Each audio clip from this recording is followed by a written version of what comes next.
Come here, Moch. You hungry? Come on. Where's your dish?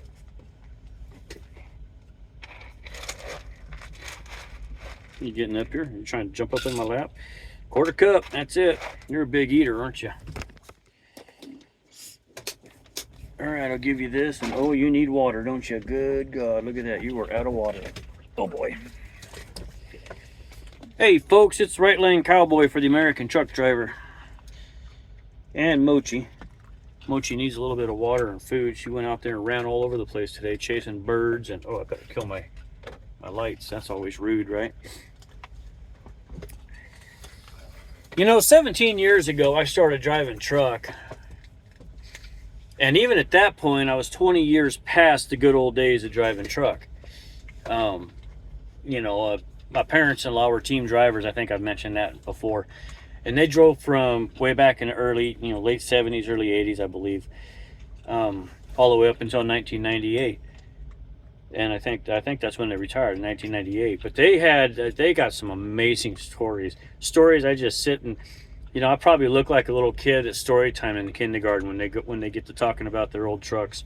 I think Dad was a company driver one time, and he owned all the rest of his trucks, and he had cab overs, Freightliners and conventional Pete's. I think he had one of them old school Century. I think they're called a Century Freightliner, the big, huge sleeper and everything. But then they got the old Peterbilt. I want to say it was a 1989 or a 90 Peterbilt with a big house, a large car on the back of it. So then that's what they retired with, Allied Specialty Products. So you're loud. So anyway, yeah, that was back in the day when they were having a good time out there on the road without all these daggone regulations that we have now. They could get out there and they could run for a long time and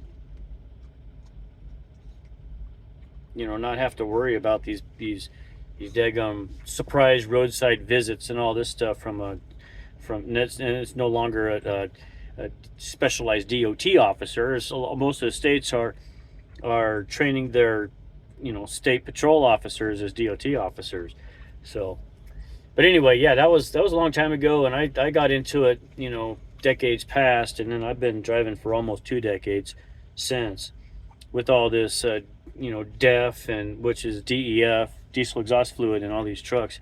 They got a regen system underneath this, underneath the passenger side, that when you're standing still, it seems like this truck's going to blow up. It revs it up. It puts it on like stage 1 or 2 of the Jake brake, so it heats up the motor really hot, and it shoots this DEF in there and then burns a flame down the exhaust, downstream of the exhaust, and burns out all that soot in the particulate filter. There goes a cowboy just now, right behind me. I'm in this Turnpike service center. I think they got probably about 120 or so stops up here, or spaces to stop in. I ran out of hours, so here I sit. But anyway, yeah, I got that on my truck, and I'm regulated back to 68 miles an hour, which is a good speed, because I can maintain between 60 and 65 all day now when I'm on a nice big long run. But anyway, yeah, the old days of cowboying, what they call cowboy truck driving out there, the old west, the wild west is gone. It's no more. Now we got exponentially larger amounts of trucks on the road, larger numbers. Back in the day, it was hundreds of thousands. Now it's into the millions. I think we got, what did I just read? Something to the effect of 8 million trucks on the road at any one given time in America. That's a lot of daggum trucks, You can't get away from being in a convoy of 10 or more trucks, hardly at all. So, driving down the road, you're not going to see just black and white drivers. You're going to see from all the different countries now. You got Middle Eastern, you got Indian, you got Asian, you got Latinos, um, uh, a whole lot of those guys from Mexico are coming up and, driving in America. Some of them are still living in Mexico, and they come across the border and they drive, and they don't really understand our laws up here. And it's a problem. It's a huge problem. And then you got um, uh, Indians coming over, and don't get me wrong, I'm not trying to be racist here, but you got people from these foreign countries, India and a few places in Africa, coming over, and they get these grants and these government grants and get these trucks. Now these trucks don't cost $10,000 or $12,000. I'm sitting in a $110,000 truck if you're to go buy it by yourself, brand new, 110, 120, somewhere around there. If you buy it used from Crete, you can pick it up for about 60,000. But you don't buy these trucks on government grants and owe money on them. They get them free and clear. You and me are paying taxes to fund those government grants, and then they get given to these people, and then they don't have the proper training. Now they got to go through. Recently, they have implemented a law to where you have to go through school, a certain amount of time of school to be on these, to drive these trucks, which is good. I think that's the way it should be. I went through, I think it was a 100 and some hour school, which was a 30-day school to get my Class A, which I'm glad I did, because I had an old timer in there giving me all these pointers about how to back up. I had to learn how to side back, blind side back, both alley dock, which means 45 and 90 degree alley dock back, and parallel park, both sides, left and right parallel park. I find parallel parking to be the easiest parking out of all the different, I think it's easier than even pulling up straight and backing up, but call me crazy. But you got to know all that stuff now, because we're in such tight places out here. I mean, look here. You can see how tight it is, let's see if I can get it in there.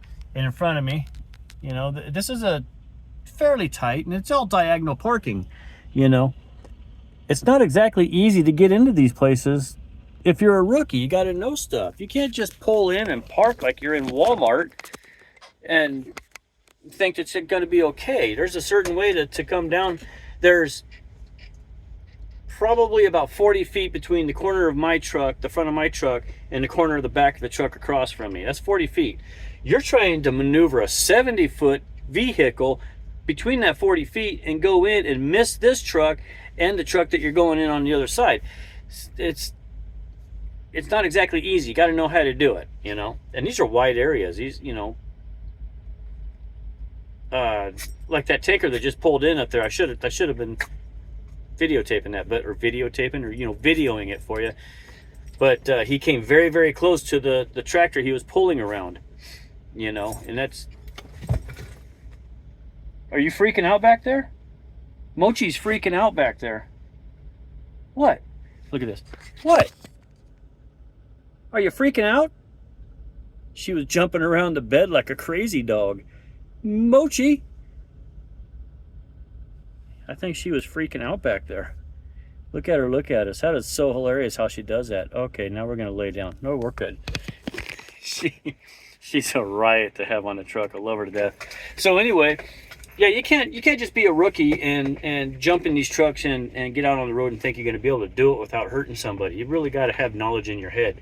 And nowadays, if we got, hundreds of thousands of more people on the road today than we did, and just in trucks. That's not in four-wheel vehicles or anything like that. Just in trucks, hundreds of thousands more today than we did back in the 90s. That's posing a huge problem on public safety. I've seen brake check just today, just since I started out today, and I only drove 5 hours today because that's all I had on my clock. Just today, in the matter of about 300 miles, I have seen brake checks, cutoffs. I saw one guy on his phone. He just drifted over. He got about without exaggeration, he got about 3 inches from the truck next to him before the truck next to him realized, oh crap, I'm fixing to be hit. And he jumped over, and he was all the way over into the gravel on his shoulder to keep from getting hit. And then the other guy woke up finally and dropped his phone or something, whatever, and he got back over. But when I got up past him and I was going past him, I looked over to my right and he was back on his phone. Didn't teach him a lesson one. I think these guys got to get in a wreck a truck and nearly die in order to figure out, oh, put down your phone when you're driving down the road, or at least mount it. If it's mounted, you're less likely to start tapping on it and scrolling and looking at Facebook and all this stuff. I mean, if I want to call somebody, I'll throw my headset on and I'll hit the button and either say call wife or call work or whatever, and I've programmed it in there to where it's just 2 words and it's calling. But you got all these rookies that have gotten grants and gotten these trucks and got onto the road, and they're driving a truck down the road without a payoff, without a truck payment, and then they're sending all their money back home. Now, a lot of people will go, okay, John, I think that's speculation. It's not speculation. They've told me this sitting in a truck stop. I've asked them, hey, did you get your truck with the U.S. grant? Oh, yeah, I got truck with U.S. grant. Oh, good. So where do you live? Oh, I live in so-and-so Punjab. They're not even citizens of the United States. They still have citizenship in India, and they're working over here under a U.S. grant, and then they're taking the money that they earn and sending it back. They're taking our money out of the U.S. and sending it home. There's a problem with that. There's a huge problem with that, and it really, aggravates me. And they get out here and they're dangerous on the road. They don't know very much trucker etiquette, not rules, not laws, etiquette. When you go into a shipper, there's certain etiquette that you have to stick to when you're in line. Yesterday, 2 or 3 of them cut in front of me. Typically, I don't do anything about it. I just, sit back and go, well, whatever. You do you, boo, and then I'll sit back and I'll get my load eventually. And guess what? Eventually, I got my load, and I'm still going to be on time delivering tomorrow. I don't get angry. These guys out here, they get really, really, really mad at you. They'll lose their flipping mind and flip you the bird, and they'll, try to intimidate you by coming closer. And when I say closer, I'm talking, you couldn't fit your fist or your hand between your mirror and their trailer. That's how close they get. And you just get over and hit your brakes and get behind them and let them get down the road, because someday they're going to meet their maker, and they're going to have to, explain all this stuff. That's how I, stay calm about it all. And I take great solace in knowing that I'm going to meet my maker, and I'm going to be able to atone for the stuff I've done, and know that when I finally became a Christian, I calmed down and stopped doing stupid stuff. You're in my light, boss.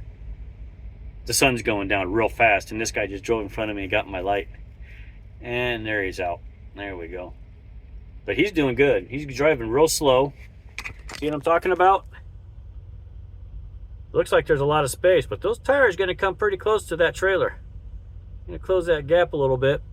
And then he was doing good. He is actually good on that space because it's open on the space on the other side. So he's able to kind of take the space farther out and then come back like a button hook. But he wasn't happy with that. No, maybe he's going to back up. But yes, that's how slow you got to go. And some of these guys, they come through these daggone parking lots at 40 miles an hour thinking they're going to park a truck, slide in sideways or something. I don't know. Kind of crazy. But it's imperative that you don't go out and flip out, or the drivers don't go out and flip out on other drivers, because you never know what they're going to come at. One guy jumped out of his truck and came at me, and I carry that on my side.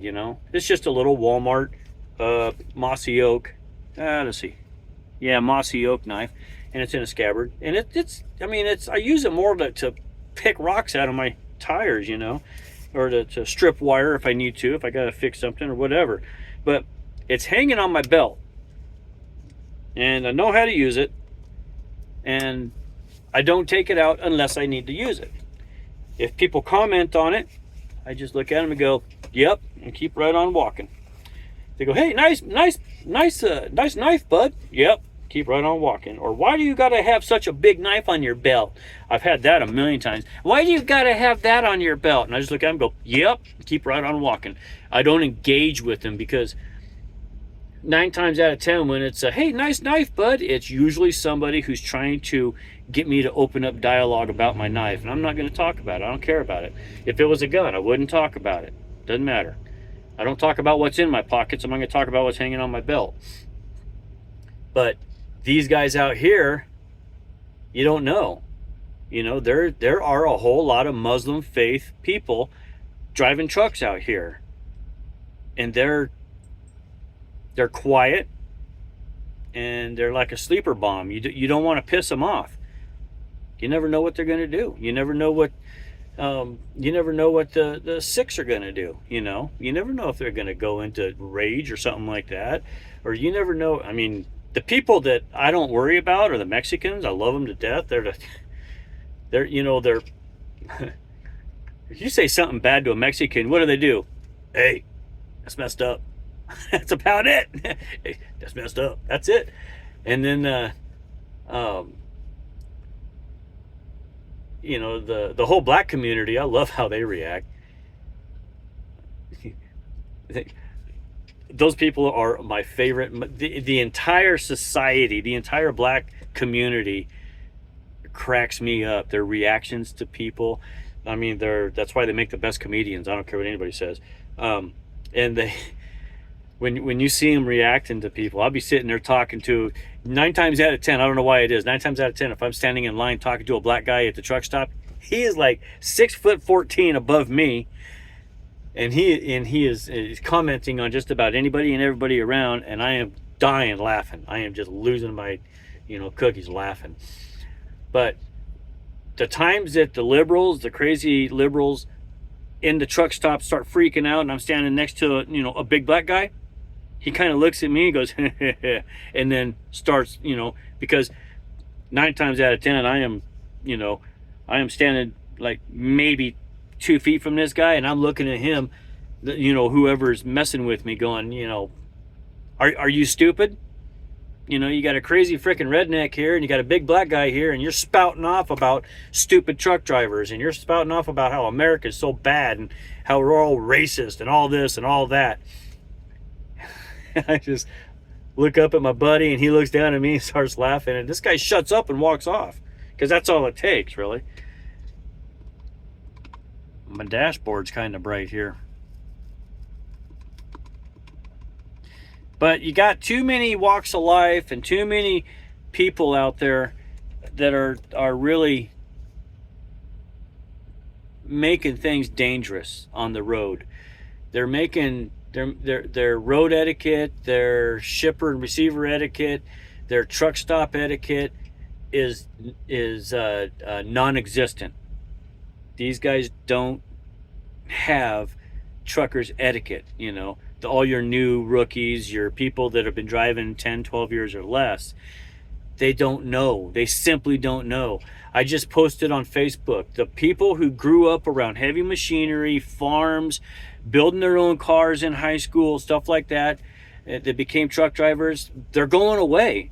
They're either retiring, they're aging out, or whatever. They're not on the road as much as you think. The small towns are, the small town truck driver is definitely there. They're up in the Midwest and all that kind of stuff. The people that work on farms, they're out there in their grain trucks and their hay trucks and their chicken haulers and all that, and they got good etiquette. They're good people. They're real good people. Anybody that grew up on a farm usually has a level head, is not really all that crazy about jumping out of the truck and beating some guy's tail. But they're out there, but they're few and far between. Mostly it's your new rookies that are foreigners that got trucks on government grants, and they're taking over the industry, and it's really starting to weigh heavy on me and a lot of my friends. My buddy Lino points it out every time we talk, and he's right. They're everywhere you go, and it doesn't matter. It's not doesn't matter, but it's not racism. It's an observance. That's all we're doing. We're observing what we see. We 9 times out of 10, when we're going down the road and somebody's making a freaking mistake, and you look at him when you're passing him, he's either got some sort of head dressing on, or he's got a warrior on the side of his truck, which is a what is that called? Oh man, Lena would tell me this. Guru. It is their guru that's on the side of their truck, and that's who they pray to. Or, they might have some sort of writing. I can't think of what. I think it's in Hebrew or something like. Maybe it's, I don't know. I forget what language it's in. You can always do your camera on your truck or on your phone and see the translation. But they got something on there, and everybody mistakes them for, being a terrorist and all this. No, they're just foreigners, and that's their religion. But they have this entitlement attitude that says I could do whatever the hell I want to do on the road because I am who I am. And they think freedom in America is freedom to be a jackass on the road, and it's not. You don't have the freedom to be a jackass on the road. You got laws, and you got road etiquette, and you got a lot of people that you're affecting out there. And if you're affecting people negatively, y'all need to knock it off. Anyway, I had to vent a little bit about that. Please don't take. I don't know what this guy in front of me is doing. He just stopped. And this guy's adjusting. Anyway, please don't take what I said about all the different races as racism. It's just It's just what I observe out here on the road. And I love all folk. I just wish people would get their freaking head out of their tail and start driving a little bit better. Anyway, yeah, you get out there on the road. Remember, there's millions of trucks on the road any one given day, 8 million at least. So you're going to run into a few. Please don't run into them exactly. I mean, literally. But, stay out of their way because it's hard to tell what they're going to do from one moment to the next. Anyway, have a good time. Right Lane Cowboy out.